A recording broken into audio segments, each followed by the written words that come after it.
What's up and welcome back to the Metalhead Car Show. In the past I've done videos looking at the rarest Toyotas, the rarest Nissans, but today we're going to focus on performance cars, and specifically one of the best selling performance cars of all time, the Ford Mustang. Love them or hate them, you see them everywhere, but they do have some super rare variants that you may have never heard of. So today we're going to get right into it and take a look at them. Starting off in 5th place with 20 cars made, the Steeda Q525 Mustang.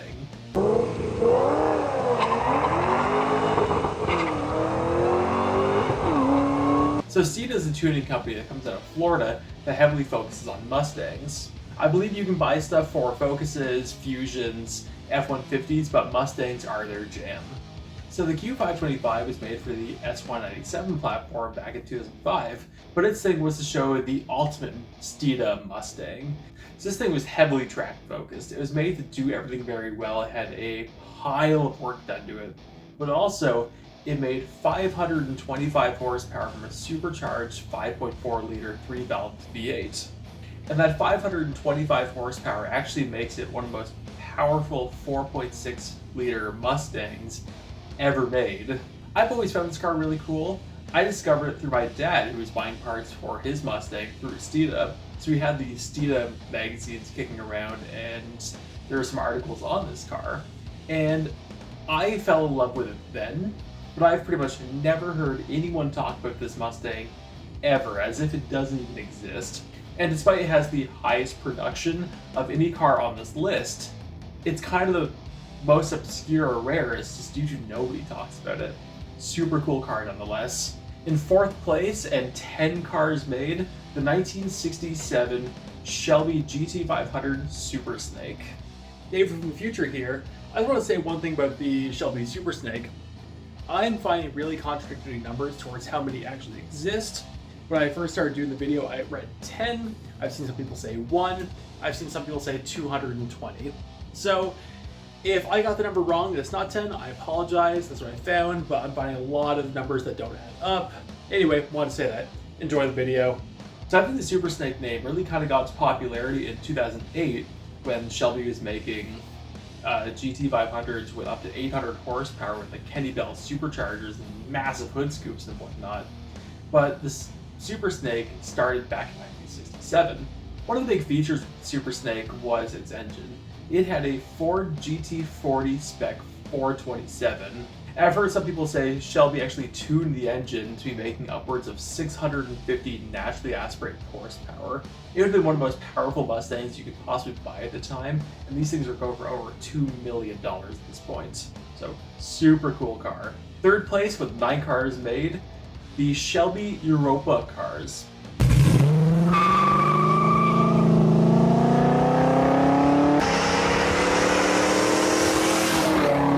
These cars came from Shelby of Belgium, which was the first Shelby dealer ever to be opened in all of Europe. And the owner actually contacted Carroll Shelby in 1970 after he heard that Shelby was canceling Mustangs in America. So he wanted a Shelby Mustang for Europe on the new chassis, and this would have been the 1971 chassis of the Mustang. So Carroll Shelby made a GT350 using a 351 Cleveland and a GT500 using a 429 Cobra Jet. The GT350 making about 360 horsepower and the GT500 making a slice over 400, maybe about 410. What makes these things cool is, one, it was one of the only Europe-specific Mustangs ever made, and 2, it's the only Shelby made on the Gen 1 Mustang platform when they did the facelift in 1971. These things are ultra rare and ultra obscure. They go for around this, and you don't hear many people talking about them because I generally think not many people really know about these cars.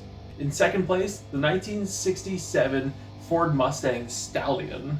The Mustang Stallion was made as kind of a promotional vehicle from a dealership in Toronto, but its premise was to be a ultra high performance Mustang. So it starts life as a 1967 GT390 Mustang, which had a handful of engine options. The first one you got was the stock 390, which made about 320 horsepower, or what Ford claimed to be 320 horsepower. The second one was a 390, but it was heavily modified, making on the verge of 400 horsepower. And the third one was a 427, heavily modified, making 550 horsepower. Another unique thing with this Mustang is it actually uses the Mercury Cougar rear lights, and it's the only Mustang to actually use those, which gives it a really unique look. So this isn't the only Canadian-specific Mustang ever made. This one's not making the list because it's not a road car, but Canada Ford in Ottawa, Ontario actually makes these race car Mustangs for the Calabogie racetrack, and they've always been a really neat thing. But I'm separating this one because it's not just a handling pack or an aesthetic pack. They did whole engine swaps and made these things fast. Now, to say that, I mean, in 1967, they were doing quarter miles at 11.3, which that's fast now, but back then when a lot of these muscle cars were doing 14-second quarter miles if they got traction, 11.3 is a wicked drag time. And in first place with 3 cars made, the 2009 Saleen Mustang S302E.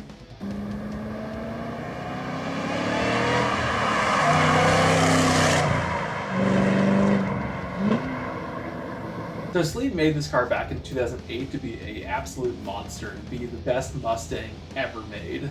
So Saleen was using the 5-liter V8 in their Boss 302 themed Mustang they were making at that time, and that was making about 390 horsepower naturally aspirated. And also using a supercharger from the S281E Mustangs, they come up with a Mustang that was making about 620 horsepower. And if you want to scoff and say, 620 horsepower is nice, but in today's standards, it's not that crazy.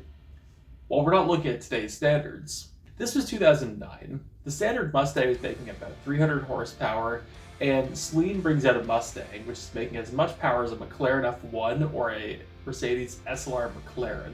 What they made was a Mustang that would absolutely dominate anything in a straight line, and would damn nearly do 200 miles per hour, again, in 2009. Now, more of these were made in 2008, but I want to focus on 2009 just due to the rarity of them, and I want to bring it up in general because I thought this was such a cool car.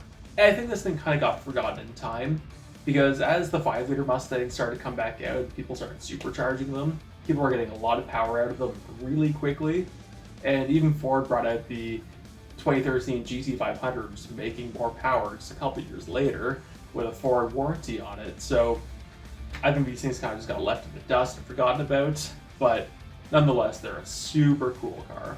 But I want to know, what do you think? Is there any Mustang I missed? Did you know about all of these? And is there a car you would like me to look into in the future? Let me know in the comments. Thank you all so much for watching. Like, subscribe if you enjoyed what you've seen. I post on Tuesday, Friday, and Sunday, and I'll see you later.